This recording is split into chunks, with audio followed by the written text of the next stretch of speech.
6 शहरों में फिर लॉकडाउन। जिला प्रशासन ने लिया फैसला। बीजेपी ने उठाए सवाल। फैसला लेने से क्यों बच रही सरकार? रायपुर, बालोदाबाजार, कोरबा, कांकेर, बिरगांव और सरगुजा ये कुछ ऐसे शहर हैं जहां पर जिला प्रशासन ने अब लॉकडाउन करने का फैसला लिया है। इनकी संख्या और भी बढ़ सकती है। बघेल सरकार ने 2 दिन पहले मंत्रिमंडल की बैठक में यह फैसला लिया था कि कोरोना संक्रमण रोकने के लिए सरकार लॉकडाउन करेगी, लेकिन ये क्षेत्र कौन से होंगे और वहां किस ढंग का लॉकडाउन किया जाएगा, इसका फैसला जिला प्रशासन करेगा।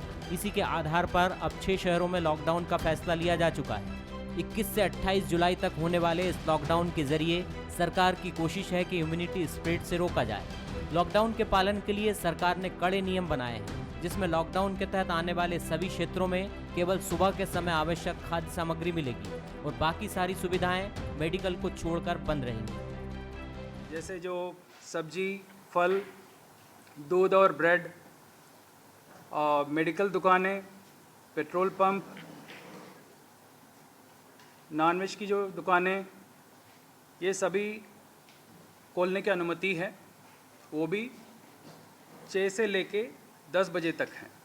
पूर्व आदेशों में किराना दुकान संचालन की अनुमति थी और कल के जो आदेश जो हमने निकाला उसके तहत किराना दुकानों भी बंद रहेंगी। सरकार के निर्देश के बाद जिला प्रशासन अपने अपने स्तर पर स्थिति का मूल्यांकन कर लॉकडाउन करने की तैयारी में है, लेकिन ये व्यवस्था बीजेपी को रास नहीं आ रही। बीजेपी ने इस पर सवाल उठाते हुए कहा कि अपनी बला टालने के लिए राज्य सरकार ने जिला प्रशासन को यह अधिकार दे दिया।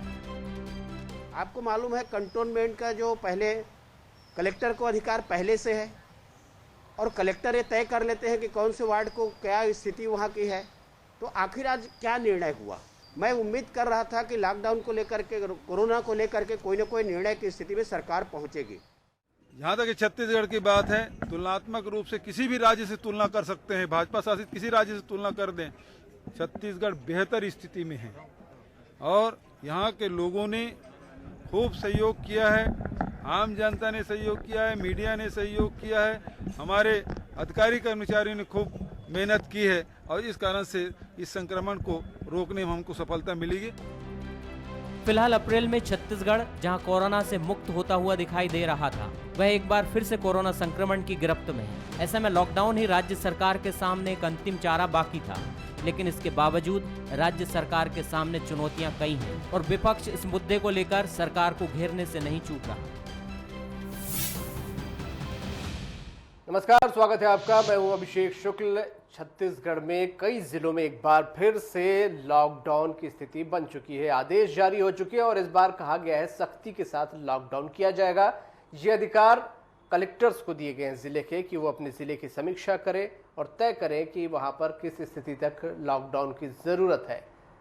तो कलेक्टर्स कई जगह इस प्रकार के फैसले ले चुके हैं। जहां पिछली बार जो लॉकडाउन लगा था, जो केंद्र सरकार ने लगाया था, उससे ज्यादा सख्ती बरती जाएगी, लेकिन इस पर भी सियासत शुरू हो गई है। भाजपा ने आरोप लगाया कि कलेक्टर्स के ऊपर यह फैसला डाल दिया गया है। खुद राज्य सरकार कोई भी फैसला लेने से बच रही है क्योंकि कलेक्टर के पास कंटेनमेंट जोन बनाने का अधिकार पहले से था। कुछ बड़ा फैसला लेना था, सरकार को सीधे कोई फैसला लेना था, इच्छा शक्ति नहीं है। तमाम आरोप लगे और एक बार लॉकडाउन 1 के बाद जिस तरह की सियासत शुरू हुई थी, कुछ उसी प्रकार की सियासत यहाँ एक बार फिर से शुरू हो गई है। लॉकडाउन की मांग आम जनता की भी थी, जनप्रतिनिधियों की भी थी। लॉकडाउन पर सियासत जो होने लगी है, क्या वाकई दरअसल इसमें कुछ और होना था? क्या ये फैसला जो लिया गया है ये गलत है? क्या होना चाहिए, क्या हुआ है? चर्चा इसी पर होगी। खास मेहमान हमारे साथ हैं श्रीचंद सुंदरानी जी, भाजपा से हमारे साथ हैं, अभय नारायण राय कांग्रेस से हमारे साथ जुड़ रहे हैं और स्टेट एडिटर धनवेंद्र जायसवाल हमारे साथ हैं। सुंदरानी जी, आप ही ने खत लिखा था लॉकडाउन को लेकर, अब फिर सियासत क्यों हो रही है? क्यों आरोप लगाए जा रहे हैं कि सरकार की इच्छा शक्ति नहीं है? आपने खत लिखा, सरकार ने लॉकडाउन का फैसला लिया।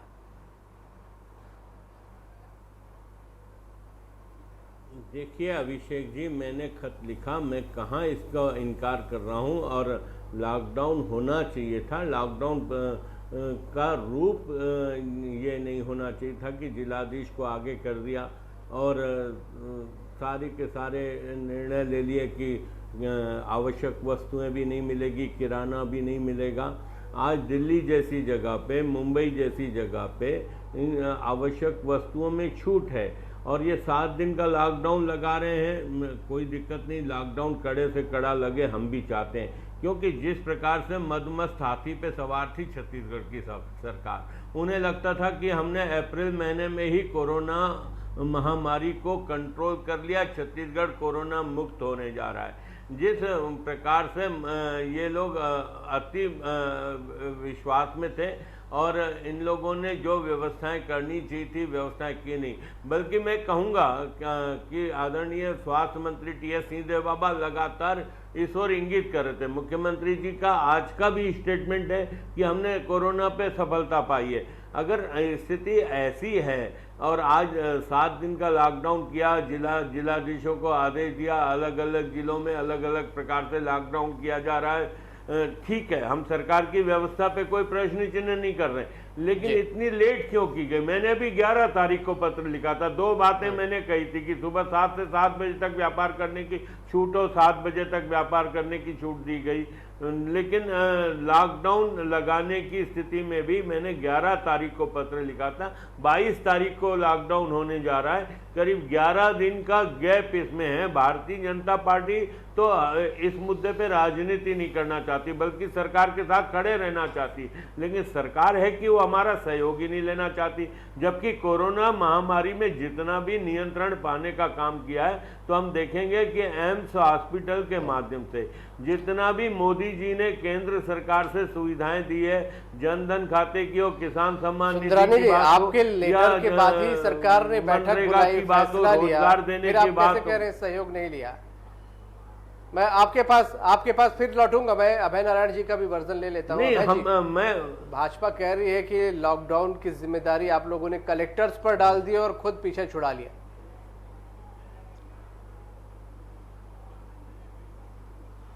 भारतीय जनता पार्टी क्या कहना चाहती है, क्या करना चाहती है, क्या उसकी मंशा है, उनके नेताओं में स्पष्ट ही नहीं होती।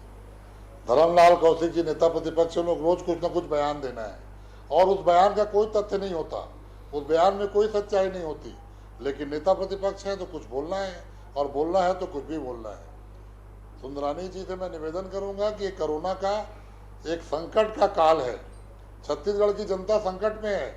ऐसे संकट के समय में आरोप लगाने के बजाय, कमी निकालने के बजाय सुझाव दीजिए। आपने पत्र लिखा, उस पत्र का स्वागत है। आज जब लॉकडाउन हो रहा है तो कलेक्टर क्यों कर रहा है, एसडीएम क्यों कर रहा है, टीआई क्यों कर रहा है? सरकार कर रही है, मुख्यमंत्री जी का आदेश है, कैबिनेट का आदेश है और कैबिनेट ने वो पावर कलेक्टर को दिया। आप सबने सुंदरानी जी को याद होगा कि पूरे देश में उड़ीसा एक ऐसा राज्य था जिसने अपने सरपंचों को पावर दिया, कलेक्टर के पावर सरपंचों को डेलीगेट किए और वहां कोरोना को रोकने में सफलता मिली। तो पावर जितना नीचे तक आएगा, कलेक्टरों को देने का मतलब है कलेक्टर बहुत गंभीरता से काम करेंगे और कलेक्टर राज्य सरकार के अंग हैं। मैं तो आश्चर्यजनक हूं कि 10 लाख का आंकड़ा पार हो गया, हजारों मौतें रोज हो रही हैं, लेकिन हमारे मौनी बाबा प्रधानमंत्री चुप है, कोरोना पे बात नहीं कर रहे हैं, यूएनए को संबोधित कर रहे हैं, 150 देशों को सहायता दे रहे हैं। अरे अपने देश के 26-27 प्रदेश हैं, उनको क्या सहायता दे रहे हैं वो बताइए। मुख्यमंत्रियों को क्या आप सहायता कर रहे हैं उनको बताइए। मुख्यमंत्री पत्र लिख रहे हैं, मुख्यमंत्री सहायता मांग रहे हैं, लेकिन उस पर कोई बात नहीं होती। छत्तीसगढ़ सरकार कोरोना को लेकर चिंतित है, कोरोना को लेकर गंभीर है और छत्तीसगढ़ को कोरोना को रोकने में सफलता मिलेगी। चिंतित है और इसीलिए लॉकडाउन की घोषणा भी की गई है, जहां पर कोरोना की संख्या बहुत ज्यादा बढ़ गई थी। यहाँ पर अभय जी मैं आऊंगा आपके पास भी। धर्मेंद्र जी, कोरोना लगने के बाद अब लॉकडाउन लगने जा रहा है, जिस तरीके से तेजी से मामले बढ़े और पिछली बार से ज्यादा सख्ती के साथ ये लॉकडाउन यहाँ पर लगेगा। सुंदरानी जी, अभय जी मैं आपके पास फिर लौटूंगा, एक टिप्पणी धर्मेंद्र जी से भी ले लेता हूँ। धर्मेंद्र जी, लॉकडाउन फिर से लगने जा रहा है, ज्यादा सख्ती के साथ लगने जा रहा है, क्या कलेक्टर्स को जो पावर दिए गए हैं सही है, सही टाइम पर ये सब कुछ हो रहा है? देखिए, समय के तो लंबे समय से इंतजार हो रहा था कि प्रदेश में लॉकडाउन फिर से होना चाहिए, यदि राज्य सरकार आदेश जारी करती है पूरे प्रदेश में एक तरह की व्यवस्था बनती तो वो ज़्यादा स्पष्ट होती है। अभी भ्रम की स्थिति बनेगी कि रायपुर में 29 तारीख तक है, बिलासपुर में 30 तारीख तक है, कहीं 31 तारीख तक है, तो अलग अलग जिलों में अलग अलग तारीख होगी। तो ऐसे में जिन लोगों को यात्रा करनी होगी या जिन लोगों को दूसरे शहरों में जाकर अपने कामकाज निपटाने होंगे, उनके सामने ये संकट होगा कि वो जिस शहर से निकल रहे हैं वहाँ तो लॉकडाउन है, दूसरे शहर में खुला है कि नहीं खुला है ये स्पष्ट नहीं होगा। तमाम तरह की व्यवहारिक दिक्कतें आने वाली है। सख्ती होनी चाहिए इस बात को लेकर के। कहीं कोई मतभेद मेरे को नहीं दिखाई देता। भारतीय जनता पार्टी भी चाहती है, कांग्रेस भी चाहती है, राज्य सरकार की मंशा भी यही है कि जो कॉन्ट्रैक्ट चेन है वो टूटना चाहिए। तो उसको तोड़ने के लिए जितनी ज़्यादा सख्ती की जरूरत है वो करने की जरूरत है, लेकिन जो व्यवस्था बनी है उसमें कितनी सख्ती होगी ये तो कल के बाद दिखाई देगा जब पूरे जिलों में लॉकडाउन की स्थिति बनेगी। जैसे आज रायपुर कलेक्टर ने कहा कि सुबह 6 बजे से लेकर के 10 बजे तक सब्जियां मिलेगी, दूध मिलेगा, फल मिलेगा और उसके बाद फिर 3 बजे तक पेट्रोल पंप खुले रहेंगे। तो 3 बजे तक पेट्रोल पंप क्यों खुले रहेंगे? आखिर पेट्रोल पंप में जाएगा कौन? यदि सुबह 10 बजे के बाद आप यातायात को बंद करना चाहते हैं तो वो बंद करने की व्यवस्था होनी चाहिए। जहां तक जो परिवहन वाली गाड़ियां हैं जिसमें जरूरी सामानों का परिवहन किया जाना है, उनके लिए पेट्रोल लेने की अलग से व्यवस्था होनी चाहिए। वहां आम आदमी पेट्रोल जाकर के न ले सके, डीजल न ले सके, इसकी व्यवस्था करनी चाहिए। जो ग्रामीण क्षेत्रों में ट्रैक्टर्स चलने, क्योंकि ग्रामीण क्षेत्रों में लॉकडाउन नहीं होने जा रहा है, खेती किसानी को ध्यान में रखते हुए ग्रामीण क्षेत्रों को लॉकडाउन से अलग रखा गया है, तो वहां की व्यवस्था अलग तरीके से करनी चाहिए थी। ये तमाम व्यवस्थाओं को क्लासिफाई करने की जरूरत थी, थोड़ी अलग तय करना चाहिए था। लेकिन जिस तरीके से आदेश जारी हुआ है उससे बहुत सारे भ्रम की स्थिति बनेगी, लोग सड़कों पर निकलेंगे और इसको लेकर के क्लैश की स्थिति बनेगी। इसको रोकने के लिए उपाय करना चाहिए। सुंदरानी जी, क्या क्लैरिटी और होनी चाहिए, ये आपका मुद्दा है? थोड़ा स्पष्ट और हो जाता। अभिषेक जी, निश्चित रूप से मैं धर्मेंद्र जी की इस बात से सहमत हूं। एक तरफ यह सीधा आदेश निकाला है कि सुबह 10 बजे के बाद कोई सड़कों पे घूमेगा उनके ऊपर कार्रवाई होगी, दूसरी तरफ 3 बजे तक पेट्रोल पंप खुले रहेंगे। तो क्या 10 बजे और 3 बजे के बीच में लोग पेट्रोल पंप पे नहीं जाएंगे? जब आप ही खुला रख रहे हैं पेट्रोल पंप को, तो निश्चित रूप से पेट्रोल में पंप में तो लोग जाएंगे ना, और जाएंगे आप कार्रवाई के शिकार होंगे, लोग बाहर निकलेंगे शिकार होंगे। तो ऐसी स्थिति क्यों निर्मित की जा रही है? और मेरा दूसरा सरकार से एक आग्रह है, मैंने पहले भी आग्रह करते हुए पत्र लिखा था, आज पुनः मैं आग्रह कर रहा हूं, अभय नारायण जी के माध्यम से माननीय मुख्यमंत्री जी से निवेदन करता हूं कि 10 बजे तक अगर वो सब्जियां दुकान खुले रहेंगे तो 10 बजे तक 11 बजे तक किराने की दुकान भी खुली रहनी चाहिए। यहाँ हजारों परिवार ऐसे होंगे राजधानी में जो डेली खरीदते हैं, डेली खाते हैं। ऐसी स्थिति में अभाव पैदा हो जाएगा, महंगाई बढ़ेगी। ये सारी चीजें सरकार की जिम्मेदारी है आम आदमी तक, उपभोक्ताओं तक वस्तुएं पहुंचाने की।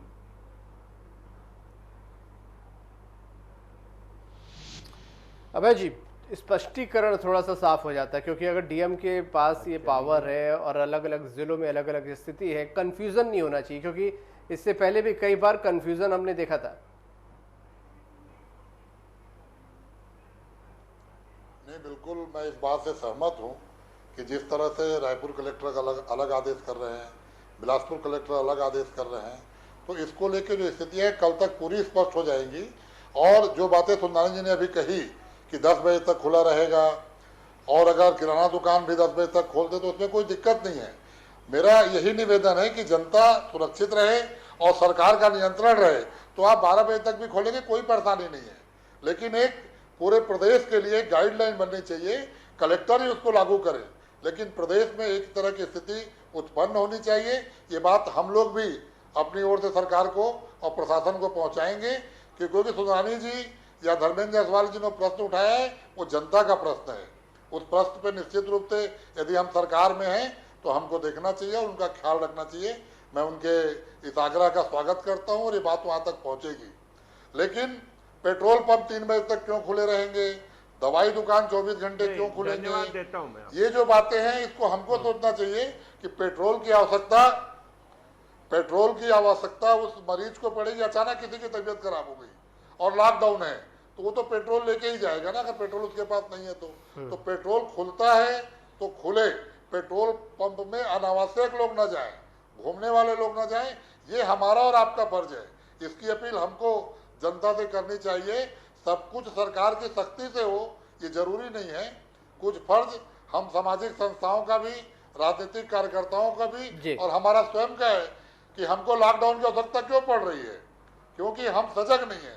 हम समझ नहीं पा रहे हैं कि इस महामारी में हमारी क्या भूमिका है, हमारी क्या जवाबदारी है, हमारे ऊपर प्रशासन हमसे क्या उम्मीद कर रहा है, इसलिए लॉकडाउन की आवश्यकता पड़ रही है।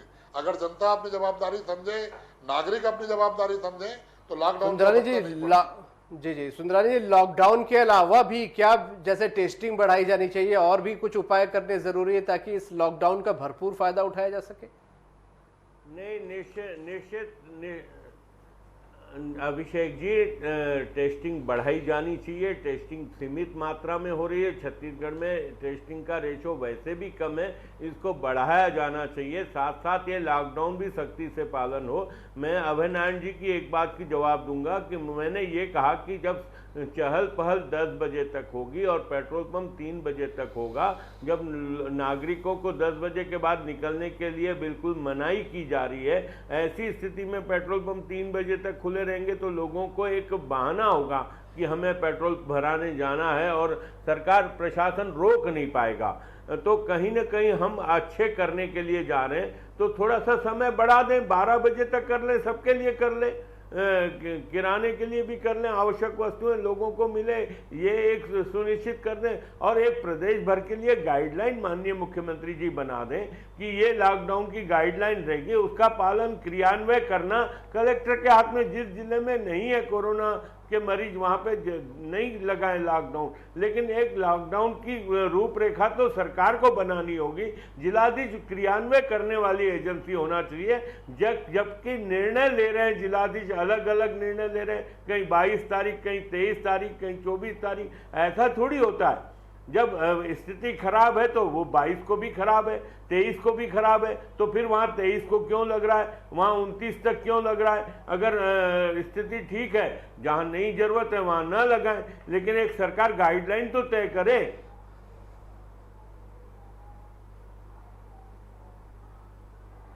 बिल्कुल अभय जी, ये बात सही है कि एक गाइडलाइन पूरे प्रदेश में एक जैसी यहाँ पर होनी चाहिए ताकि कंफ्यूजन ना हो, क्योंकि लोग तो पूरे प्रदेश में आना जाना ऐसा नहीं है, जहां लॉकडाउन नहीं वहां के लोग भी तो कुछ काम करेंगे, आएंगे जाएंगे।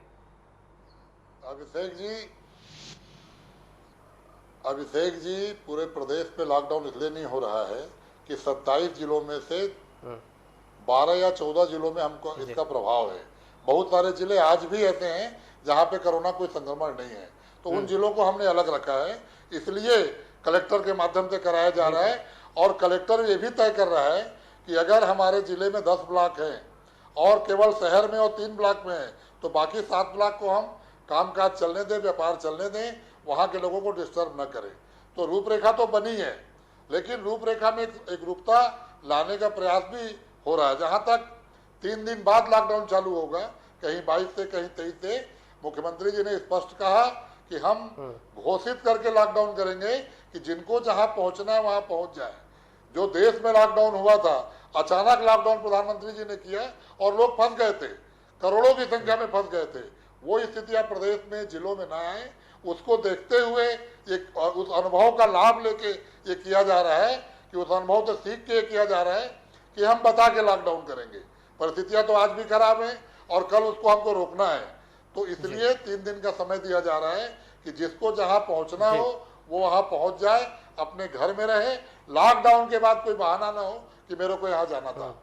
तो इसलिए सब कुछ सोच समझ के, और इस प्रदेश के का सौभाग्य है कि हम इस लॉकडाउन 1 और अब जो लॉकडाउन लग रहा है, क्या दोनों में हम अंतर समझे? काम कर रहा है। नहीं, देखिए, अभी जो लॉकडाउन हो रहा है वो पूर्व सूचना के साथ हो रहा है। इस बात का स्वागत होना चाहिए कि ताकि लोगों को पता रहे कि कब से लॉकडाउन होना है, कितने दिनों होना है। लेकिन इसको लेकर के एक रूपता की जो बात हमने कही है, उसके पीछे मंशा ये है कि कहीं किसी को परेशान ना होना पड़े। कोई एक जिले से दूसरे जिले में जाना चाहता है या वो निकल पड़ा और बाद में आधे रास्ते जाने के बाद पता चला कि आगे तो लॉकडाउन है, वहाँ नहीं जा सकते। तो ये सारी चीज़ों को बहुत स्पष्ट करने की जरूरत है और उसमें एक रूपता होनी चाहिए थी कि यदि 23 तारीख से लगाना है तो पूरे प्रदेश में 23 तारीख से लगा दिया जाता, 22 तारीख से लगाना है तो पूरे प्रदेश में जिन जिलों में लगाया जा रहा है। मैं ये नहीं कहता कि पूरे प्रदेश को एक साथ लॉकडाउन कर दिया जाए। अभय नारायण जी से मैं इस बात को लेकर सहमत हूँ कि जहाँ आवश्यकता है, जहाँ मतलब हॉटस्पॉट बन गया है, जहाँ कंटेनमेंट जोन ज़्यादा हो गया है, जहाँ पे ज़्यादा पॉजिटिव केसेस आ रहे हैं, केवल वही लॉकडाउन करने की जरूरत है, बाकी जगहों को खोलना पड़ेगा। क्योंकि खेती किसानी का वक्त है, ग्रामीण क्षेत्रों को आप पूरी तरह से बंद नहीं कर सकते। जिन शहरों में यदि कोई प्रभाव नहीं है, जिन कस्बों में इसका असर नहीं है, उसको बंद करके केवल नुकसान होगा, इसका फायदा नहीं मिलेगा। जहां बंद करने के फायदे हैं, कॉन्ट्रैक्ट चेंज जहां तोड़ने की जरूरत है, वहां किया जाना चाहिए। इसको लेकर कहीं कोई आपत्ति नहीं है, इसको लेकर किसी को कोई विरोध भी नहीं होनी चाहिए। लेकिन व्यवस्थाएं ठीक हो, क्रियान्वयन सही हो, कोई भ्रम की स्थिति ना हो, ये सारी चीजें साफ हो और अनावश्यक लोगों को घूमने फिरने का मौका ना मिले। इसके लेकर जो सख्ती की जरूरत है, उस सख्ती को पिछले दिनों में हमको देखने को नहीं मिला था, वो सख्ती अब दिखनी चाहिए ताकि कॉन्ट्रैक्ट चेंज टूट सके। मरीजों का लॉकडाउन जो लग रहा है, इसका भरपूर फायदा तभी मिलेगा जब सख्ती भी होगी और समाप्त हो, सभी चीजें क्लियर होंगी, कंफ्यूजन की स्थिति नहीं होनी चाहिए कि किसी को कुछ कहने या बहाना बनाने का मौका मिल सके। बहुत शुक्रिया आप सभी का इस चर्चा में शामिल होने के लिए। तो प्रदेश में एक बार फिर से कई जिलों में लॉकडाउन लगने जा रहा है, इस उम्मीद के साथ कि इस बार इस चेन को तोड़ दिया जाएगा, बहुत सारे टेस्टिंग की जाएगी और इसीलिए पिछले लॉकडाउन से ज़्यादा सख्त इस लॉकडाउन को बनाया जा रहा है। बहरहाल आने वाला वक्त बताएगा और हम उम्मीद भी करते हैं कि इस लॉकडाउन का प्रशासन भी भरपूर फ़ायदा उठाएगा, आम लोग भी पूरी जिम्मेदारी के साथ इस लॉकडाउन का पालन करेंगे। आज का मुद्दा में इतना ही। नमस्कार।